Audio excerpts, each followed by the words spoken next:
I'm making another video about mid-acts dispensationalists. To name a few that are pretty wretched in my opinion: Ron Knight, Paul Lucas, Ray Keeble, and really there's some more. I'm not going to say Rodney Ballou though, because even though I don't agree with him still on everything, which who can agree on everything, at least he recognized a lot of truth. He came out of that nonsense.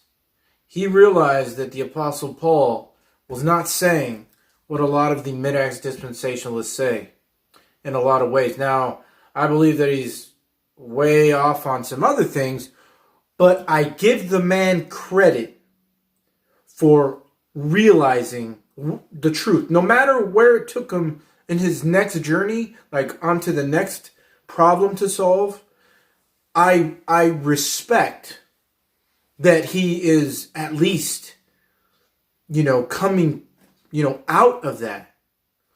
Because make no mistake about it. Well, let me go back. Let me backtrack. Even though I think he's coming out of it, but he's coming out of it in a diagonal way, that's okay. That's okay.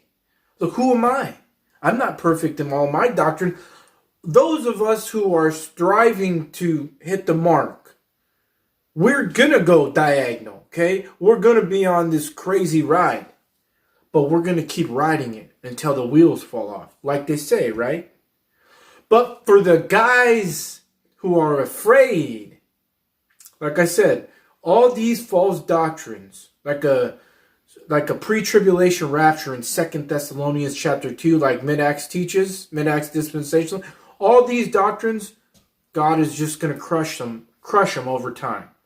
The evidence is going to show over time that they're going to be crushed and that they're not true. Why? Because there is not going to be a rapture before the man of sin is revealed and before he sets himself up, proclaiming himself to be God in the temple that they're going to build over there in Israel. There is going to be no rapture. So God will use time to crush these men's false theologies. Now, they can try to stay on the boat that's sinking, like the guys on the Titanic, where they just kept playing even though the boat was sinking. They're like, well, heck with it, we'll just keep playing. You can do that, but you're going to sink and you're going to die. So is all your false doctrines. Now, not everything that mid-acts teaches is false, but the big ones, like a rapture where it doesn't belong, that's a big one. That's a false doctrine that they teach. They teach that the tribulation is God's wrath, because Paul says we're not appointed to wrath, not to tribulation. But they say the tribulation, the great tribulation, is God's wrath. Well, no, it's not. God is not the one who is causing people to behead Christians. God is not the one causing people to hate Christians. God has forgiven us already.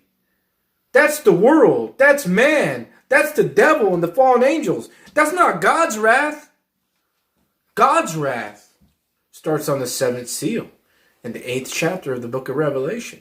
The Great Tribulation is not God's wrath. But you're going to have to find out the hard way if you're a mid-acts dispensationalist teacher. And it will be crushed, and you're going to have to change. Or you could just be crushed with it.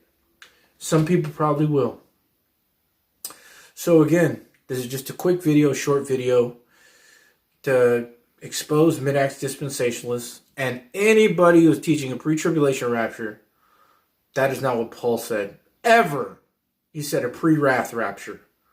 1 Thessalonians chapter 5 says we're not appointed to wrath. The tribulation is not God's wrath. The great tribulation is not God's wrath. All those things in the beginning of sorrows in Matthew 24, how people grow cold and hate one another and kill Christians, that's not God's wrath. God doesn't want his children. He's not causing his children to be killed and beheaded. That's the world. That's the devil. God's wrath is when God is directly doing things to the earth. And that's the first angel with the first trumpet in chapter 8 of the book of Revelation. So again, all these guys are going to have to come to the truth the hard way.